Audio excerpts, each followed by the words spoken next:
All right, sad news. Lil Durk has been charged in murder for hire conspiracy. Grammy-winning rapper Lil Durk from Chicago. He's arrested in Florida. Federal charges that he paid for the attempted 2022 revenge killing of rapper Quando Rondo. Do you know the whole story behind this, Rachel? I think so. I think I got it. While I was on Hip Hop Homicides, we covered the death of King Von. And so this is connected to that in a really specific way, because this has to do with King Von's death. So just a quick rundown of where all of this started. NBA YoungBoy, rapper from Baton Rouge. Okay. Oh, yes. Yeah, from Baton Rouge. I know. Yeah, NBA YoungBoy, rapper from Baton Rouge. And he was into it with King Von and Lil Durk. More so King Von. Okay. NBA YoungBoy and Durk started off cool. Apparently, King Von wanted a feature from NBA YoungBoy. NBA YoungBoy doesn't do features. Okay. Okay, and he's a very prickly type of individual. He doesn't do features. He stays to himself. Fair. This apparently started some type of dissension between him and King Von. Him and King Von. All right. They're going back and forth. King Von is dissing on NBA YoungBoy, blah, blah, blah. Then the women get involved. Somebody's having sex with somebody else's baby's mom. Oh. Somebody's having sex with somebody else's girl. The women get involved in between the two of this stuff. And now it's up between these two factions. Quando Rondo, who allegedly was the target of this murder for hire, was signed to NBA YoungBoy. Okay. King Von is signed to Lil Durk, and him and Lil Durk are from the same neighborhood in Chicago. Okay. There is an altercation outside of a club in Atlanta, 2020. King Von is killed. A guy named Lil Tim pulls out a gun after there is a fight between Quando Rondo and King Von, and he shoots Von. Von dies. After this, there was a whole investigation from the GBI, the Georgia Bureau of Investigations, and the police. We talked to people in the parking lot that day that say the police fired some of the shots that killed some of these people. People are not sure. There's a whole investigation surrounding all of this stuff, right? I actually talked to King Von's sister, who was there at the time, and talks about who she saw shoot some members of King Von's entourage, and maybe it was the cops, whatever. Lil Tim is brought up on charges for that, but to my knowledge, Lil Tim beat those charges. Oh, wow. So nobody's been held responsible for the death of King Von? No. Wow. No. Here's where the streets come into it. Sliding. King Von is dead. It's a huge tragedy for drill music and for people that are involved in it. A lot of people are saying slide for Von. Lil Durk should slide for Von. Slide means get retribution. Apparently, according to the government, Durk took that to heart. Because it seems as if what the government is alleging is that Lil Durk was involved in a pay-for-murder scheme against Quando Rondo that was attempted in 2022. This is in West Hollywood where this attempted drill went down and ended up in the death of Quando Rondo's cousin. There is a harrowing video of Quando Rondo like screaming and crying as he comes to the realization that his cousin is dead. The government is saying, shall I say, that 5 members of OTF, which is Durk's rap collective, are a part of this. That they were put up to this with money from Durk, promises of record deals from Durk, because Durk wanted to get back at Quando Rondo for the death of King Von. So Durk has been arrested. 5 other members of OTF have been arrested. Durk was arrested this past Thursday night in South Florida. He was attempting to flee the country, is what the FBI says. They say this shooting was a cold-blooded murder and tied to this years-long back and forth between these two guys. Of course, King Von was a part of OTF, and there was as much outside pressure from fans for Durk to slide for Von as there was maybe a personal imperative from him to do the same thing. So look where we are now. So Yeah. now what? You know, it's like, I wasn't aware that the public was pressuring him. I knew obviously that they were very close. And, you know, as one would be, he's upset at the loss of his longtime friend. But, you know, allegedly having a murder for hire and now to seek revenge, which won't bring back the person that you lost, won't make you feel, I believe, at the end of the day, any better. You know, like you did something that people were pressuring you to do, or maybe you wanted to do, allegedly. But at the end of the day, it doesn't bring that life back. All it did was take away somebody else's life, endanger other people. And now you and others are facing jail time at the end of the day. So it's like, what did that do? Like, people pressuring somebody to kill somebody else or take the life of somebody else for what? Y'all, like, why are we doing this? I understand you wanting justice in however that looks. Of course, it won't bring back that person, but to take the life of another and now and just to say you did it, just to say that you were successful in sliding. Donnie, I want you to find, if you can, the clip of Quando Rondo talking about what he would do now if somebody smacked him in the face in front of everyone. Is that what allegedly King Von did to him? No. Okay. Well, Von did punch him. That same night in the club? No, it was outside of the club. Outside of the club. Like Von, there was a fight. Okay. Between King Von and Quando Rondo. There was a fight. Okay. So, Donnie, if you can find the clip about Quando Rondo saying what he would do right now if somebody smacked him in the face in front of everybody. Here's the thing. I do think that when these guys exact revenge, it does make them feel better. Temporarily. Sure. I think that it does make them feel better. The reason why it makes them feel better is because I think they've convinced themselves that this never-ending cycle of violence, actually, I don't think this. I know how this goes from talking to people that have been involved in stuff like this, that this never-ending cycle of violence is actually the only way to police what's going on in their neighborhood, right?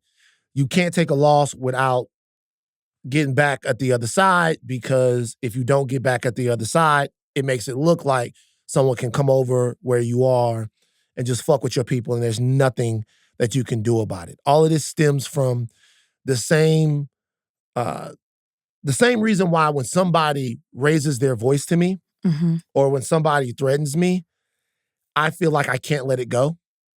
Yeah. Like literally, the same reason why if I feel played at all, to where I sit there and I stew, to like, if I have got to respond, I have got to let everybody know that's watching, and myself know, for people that are watching and for me, I have to let people know that I'm not the person you can fuck with like that. Now there is a part of me that's always going to defend myself, but Sure. there is a part of me that it's just been ground into me that showing some sort of weakness, or what I perceive to be weakness, says something very core about who I am as a man.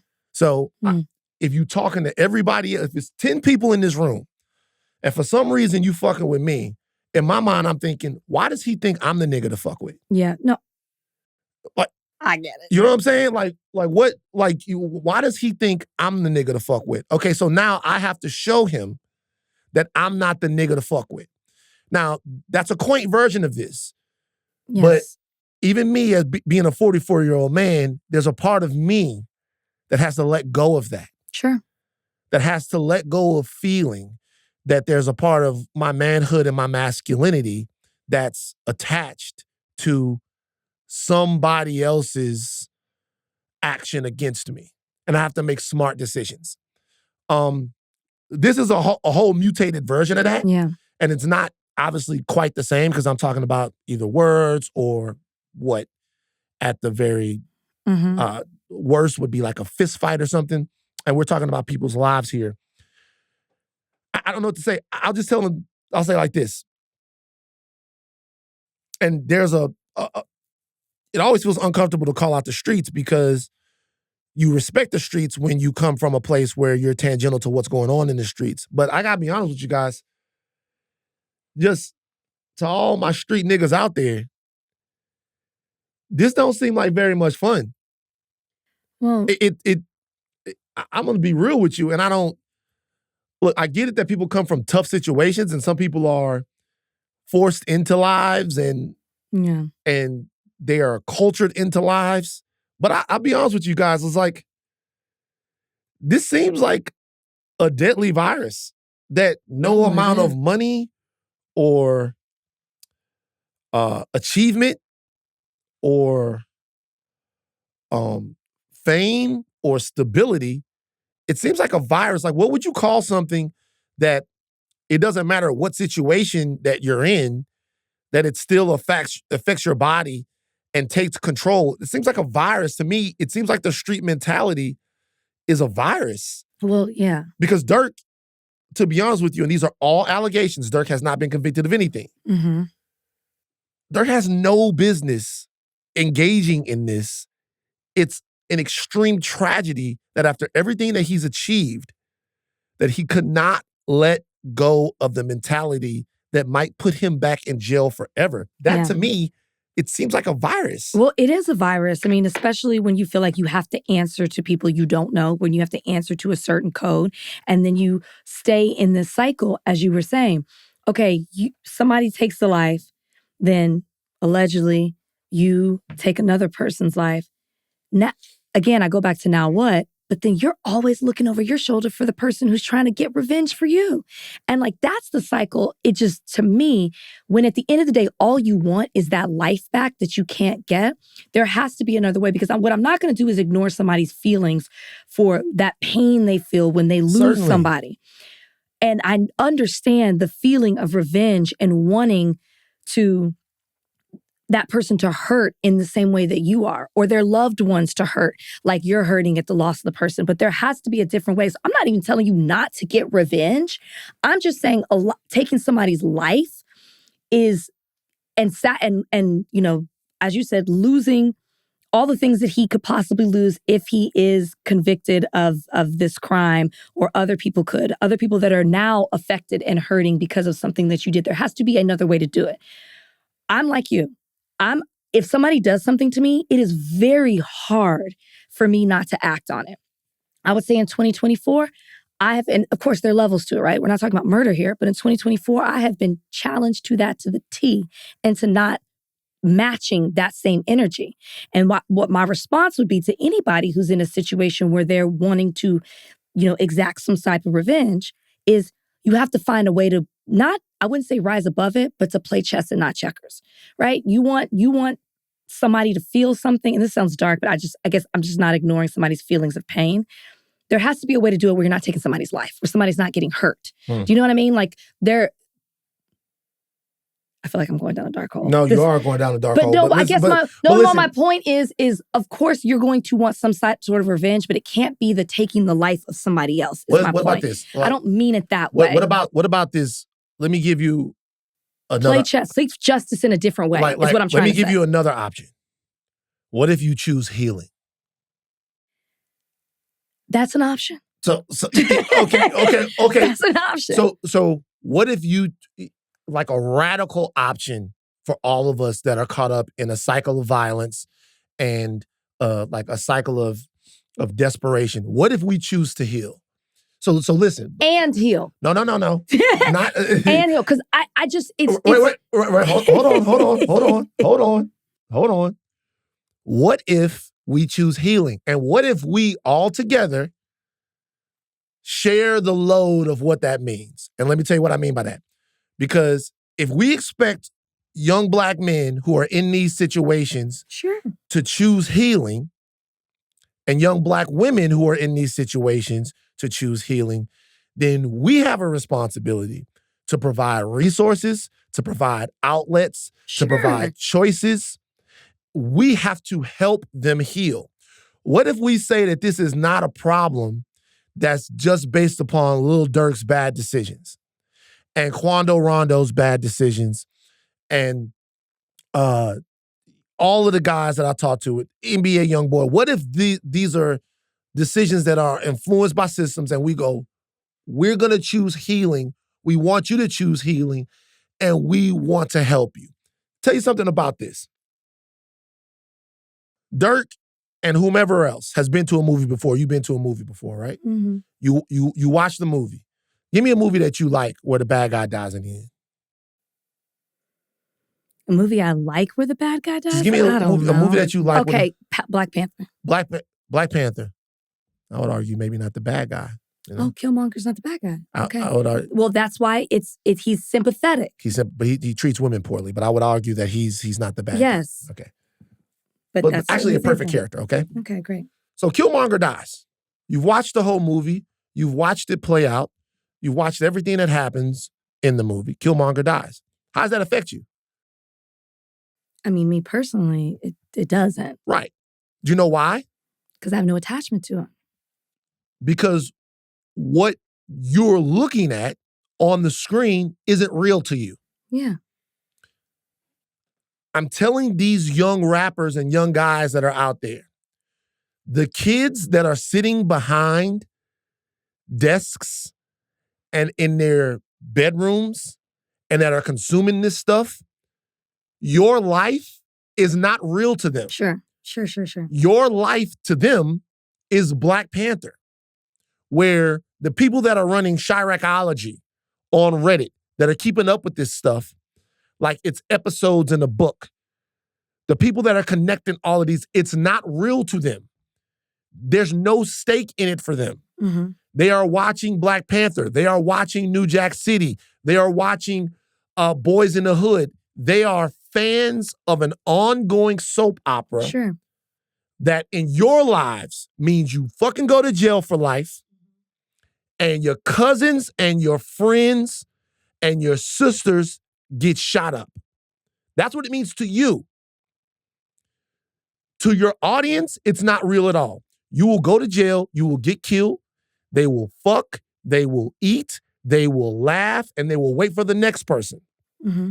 So all of the people that are exerting all of this pressure on you to act in a specific way that, to be honest, you say that you will act on your records and in your interviews, all of these people have no concept of what your actual life is.